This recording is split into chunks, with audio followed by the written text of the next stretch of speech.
Práctica 27, marcha de rayos. Bien, esta práctica es bastante sencilla en el sentido de que aquí no hay que hacer grandes cálculos ni nada, es más bien una práctica descriptiva, es decir, de ver lo que hay. Con lo cual, pues podéis ver muchas cosas relativas a la óptica geométrica en muy poco tiempo.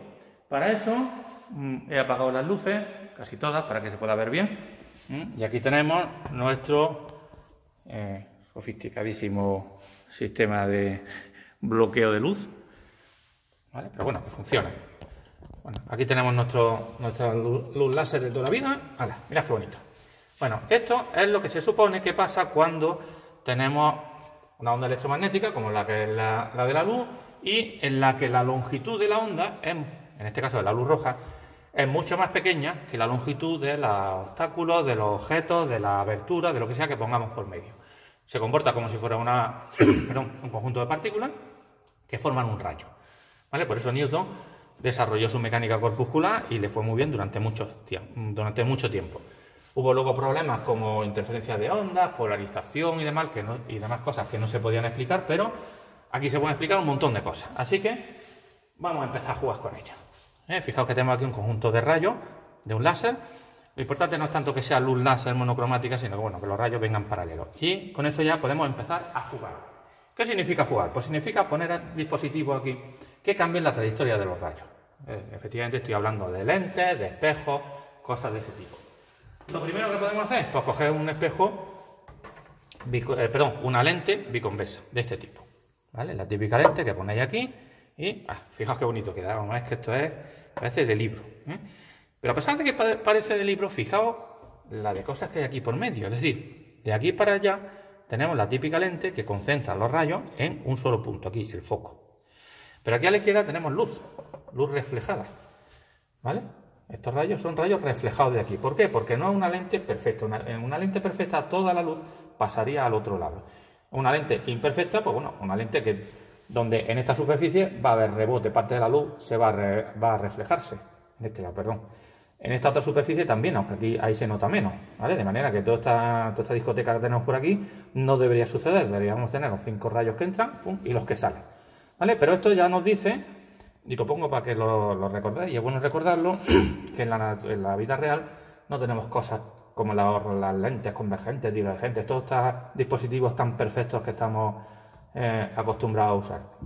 Aquí tenemos refracción, pero también tenemos reflexión. De manera que si quisiéramos hacer un dispositivo real con esto, una cámara fotográfica, lo que sea, tendríamos que apañárnosla para que todos estos reflejos lo eliminemos. Por ejemplo, en astronomía pues es muy bueno que toda la luz pase al otro lado, porque por la noche hay muy poca luz, de manera que se inventan recubrimientos antirreflectantes especiales para que estos rayos reflejados no se reflejen, vayan para adentro. ¿Vale? Antiguamente, pues uno de los problemas que tenían los cineastas era que las lentes de las cámaras, que son lentes compuestas, no hagan reflejos no deseados. Luego llegó el cine digital, empezaron a simular esos efectos, como diciendo, mirad, que es que esto es tan real que tenemos los mismos fallos que en el mundo real. Pues bueno, va. Y luego, por supuesto, llegó JJ Abrams y se cargó una peli de Star Trek entera con el rollo ese de los reflejos de lente, que eran reflejos puestos deliberadamente por ordenador. Pero bueno, no nos dispersemos. Fijaos una cosa. Aquí tenemos la típica situación del libro de texto, la CERCOMES, donde todos los rayos coinciden en un punto. Pero esto en la práctica rara vez se consigue, porque los sistemas reales tienen lo que se llaman aberraciones. Perdón. Aberraciones no significa típico eso, que es aberrante, o sea, no tiene el significado habitual que estamos acostumbrados. Una aberración aquí es una diferencia respecto a la teoría, lo que debería pasar realmente. Por ejemplo, para hacer esto se suele usar la aproximación de ángulos pequeños, ¿vale? Los ángulos que forman estos haces con la horizontal son bastante pequeños, pero si el foco en vez de estar aquí estuviera aquí, porque el rayo láser está mucho más abajo, pues tendríamos... Voy a enseñaros lo que pasa. La única diferencia es que en vez de mover la luz, lo que voy a hacer es mover esta lente, ¿vale? Es decir, para simular como si el rayo láser estuviera aquí abajo. Es más fácil mover la lente, así que lo voy a hacer. Y al moverla, fijaos lo que sucede.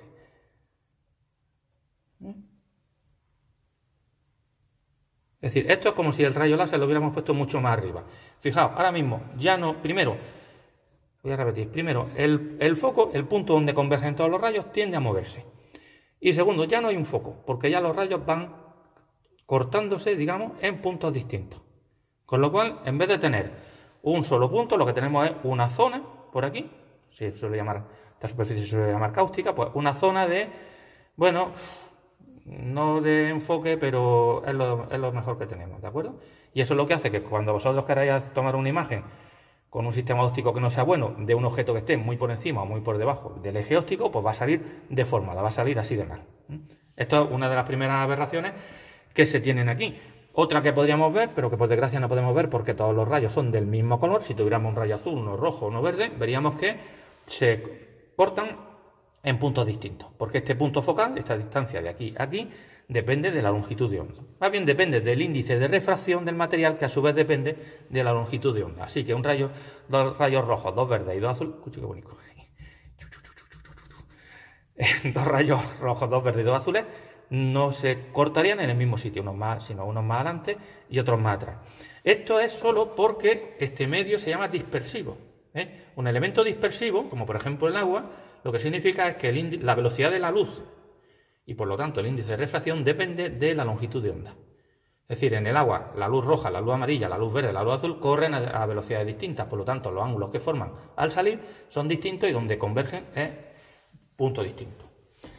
Bien, en esta, vamos a ir con esta lente en convergente, la distancia entre la lente y este punto se llama distancia focal.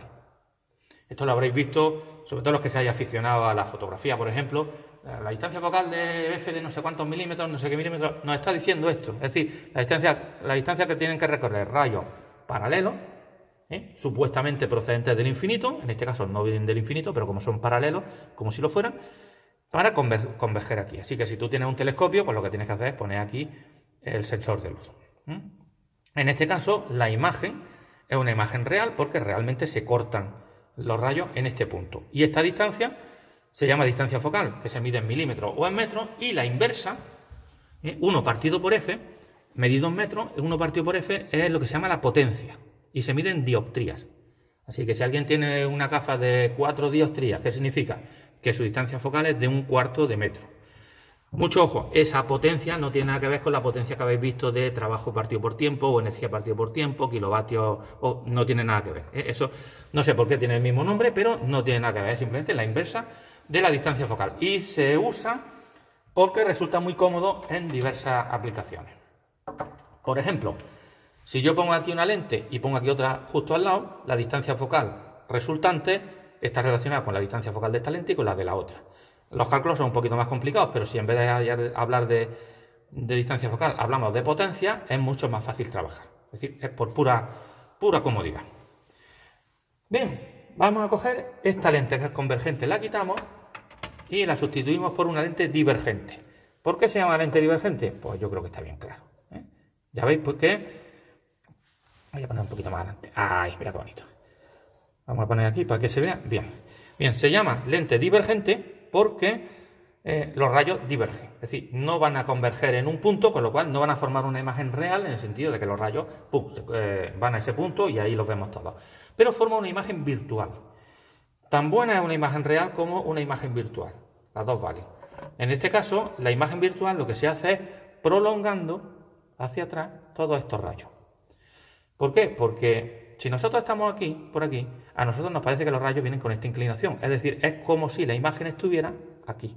Y aquí tenemos la ventaja, fijaos, de que estos rayos tienden, como están reflejados, tienden a concentrarse aquí. Bien, este no es exactamente el punto focal, porque digamos que este rayo, por ejemplo, este rayito de aquí, no es la prolongación de este. Lo vais a ver mejor si os lo pongo así, Fijaos, el rayo de la derecha y este reflejado no son exactamente iguales. Pero nos da una idea de cómo van las cosas en la realidad. Es decir, si este rayo y este los pudiéramos prolongar, acabarían concentrándose en un punto, que puede estar aquí, puede estar aquí, puede estar incluso a la izquierda de la fuente de luz, y que es lo que sería el foco, el punto focal. En este caso es virtual, no es real porque no se junta, pero bueno, esto, recuerdo, estos rayitos son los reflejados. Lo importante es que vienen aquí los rayos, pum, y se desvían. Y bueno, también podríamos jugar un poquito con la separación angular, pero bueno, básicamente pues viene a ser esto. Bien, ¿qué pasa si nosotros juntamos dos? Anda. Resulta que los rayos vuelven a ser paralelos. ¿Por qué? Porque, voy a ponerle esto un poquito más, que se vea mejor, más recto, más o menos así. Porque fijaos, lo vais a ver mejor si lo pongo así. Esta lente tiende a concentrar los rayos, a hacer que se junten, y esta tiende a hacer que se separen. Con lo cual, el efecto de uno tiende a deshacerlo el otro. De tal manera que si ponemos los dos, fijaos, los rayos salen exactamente paralelos. Es decir, la desviación que hace la lente convergente la deshace esta de aquí. Y si lo pusiéramos al revés, en principio debería salir exactamente lo mismo. ¿Vale? Bien, de esta manera se pueden hacer lentes compuestas. Esta no hace mucha chicha, es decir, te coge una al paralelo y te hace unas paralelo. Pero a lo mejor lo que queremos es que converjan los rayos, pero con menos aberraciones. Así que se trata, y si algún día podéis abrir un objetivo cámara vieja o algo, pues veréis que es un conjunto de lentes convergentes y divergentes, cuidadosamente elegidas para que pongan la imagen en el punto donde tiene que estar, donde estaba la película fotográfica, los megapíxeles, pero de tal manera que las aberraciones de uno y de otro tiendan a ser lo menores posible. Tenemos más cosas aquí para poder jugar, por ejemplo, espejos. Vamos a dejar de lentes, pues espejos, ¿vale? Pues, mirad qué chulo. Se supone que los rayos se cortan todos en el mismo sitio. Por ejemplo, los espejos de los telescopios astronómicos, los grandes telescopios, funcionan así. Ahora funcionan mucho mejor, porque como podéis ver, a ver si aquí se puede ver. ¡Ah, perfecto! Mirad qué chulo. Vamos a ver aquí un poquito el láser para que se vea mejor. Fijaos lo bien que se ven los rayos reflejados. Ahora, como podréis ver, no se juntan todos exactamente en el mismo sitio. Y hay una zona donde no están bien. Bueno, la cosa no va bien. ¿Por qué? Pues porque los espejos tienen que tener una forma muy concreta. Perdona que tengo un problemilla aquí con el trípode. Los espejos tienen que tener una forma muy concreta para que concentren todos los rayos. Se puede demostrar que los espejos que hacen eso, que concentren todos los rayos, son espejos con forma parabólica. Pero en óptica de rayos siempre estamos viendo espejos esféricos y lentes esféricas. ¿Por qué? Pues porque la forma esférica es mucho más fácil de estudiar y también de producir. Es muy fácil hacer un espejo esférico. Un espejo no esférico es mucho... Pues, ¿qué pasa aquí? Mucho más difícil. A ver, espera un momentito que parece que tenemos problemas técnicos. Ahora. ¿Vale? Es más difícil de conseguir. Voy a poner esto un poquito más para este lado para que se pueda ver mejor. ¿Vale? De modo que, fijaos en la zona donde convergen. Si yo sujeto aquí y empujo o tiro, lo que estoy haciendo, suponiendo que esto sea un segmento de un cilindro, es decir, que sea una circunferencia, estoy cambiando la distancia focal. Es decir, los haces de luz se tienden a concentrarse, no exactamente, pero aproximadamente o más cerca o más lejos. Se puede demostrar que el punto focal imagen, que es este, es la mitad que el radio de esta superficie.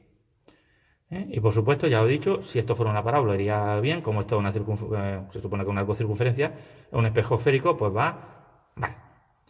Podemos coger... De hecho, podemos ponernos a jugar con los rayos que vienen no directamente así, sino formando un ángulo con el eje óptico. Ya habéis visto el desastre que tenemos aquí. Aquí, en teoría, todo esto hace, este y estos deberían juntarse.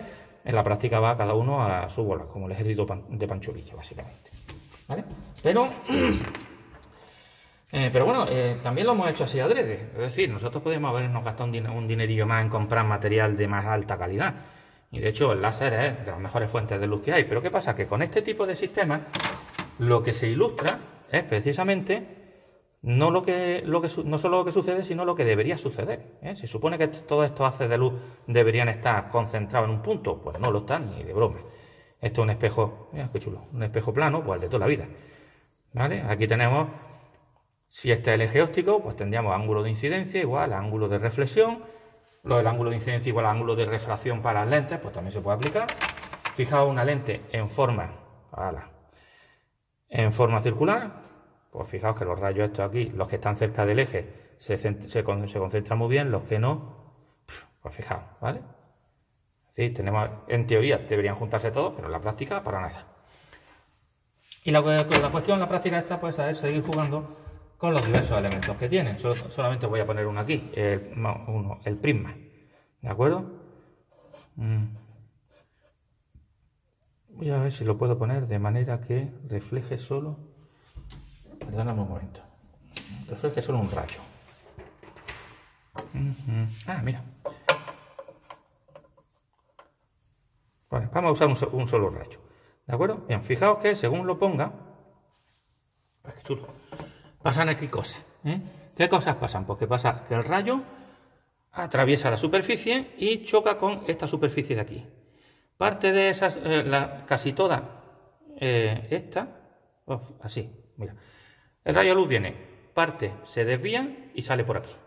Otra parte se refleja en esta primera superficie y pasa por aquí. Otra parte se refleja en el interior de la segunda superficie y va hacia allá. Con lo cual tenemos aquí múltiples reflexiones, ¿sí? Entra y sale, se refleja en una superficie, se refleja en dos, incluso en tres, parece no sé cuántas superficies se refleja, pero mira, aquí hay otro, ¿vale? Bien, una de las cosas con las que podemos jugar, olvidándonos de los demás reflejos, ¿vale? Perdón. Fijaos que yo, según mueva esto, la desviación del haz reflejado una sola vez, refractado más bien, una sola vez respecto al original, si lo pongo así, fijaos que voy variando y va disminuyendo este ángulo hasta que llega a un ángulo mínimo y luego vuelve a aumentar otra vez, ¿vale? Eso lo podemos relacionar con este material, concretamente con el índice de refracción, de manera que podemos determinar cuál es el ángulo que tiene que formar este prisma con la luz incidente para que la luz desviada tenga la mínima desviación, ¿vale? Y por supuesto, si queremos empezar a jugar, pues podemos tener aquí, como hemos visto antes, diversos reflejos. Quizás se ve un poquito mejor así, no sé, pero bueno, la idea es eso, que tenemos una de luz que se refleja una vez, dos veces, tres veces, en principio infinitas veces. En la práctica, pues bueno, cada vez que se refleja, en la parte que se refleja y sale para afuera tiene menos energía, con lo cual cada vez vamos a verlo peor. Y ya está. Aquí podemos hacer algunas medidas de estos papeles milimetrados para medir distancias focales, para medir eso, pero básicamente esto es para jugar. Así que si habéis visto este vídeo, pues ya tenéis hecho el 90% de la práctica, porque el resto es, pues calcula esto, dime por qué pasa esto, por qué pasa lo otro, pero lo que se trata aquí es de jugar. Y hacer unas prácticas más divertidas, pues porque sirven para jugar. Pues ya está.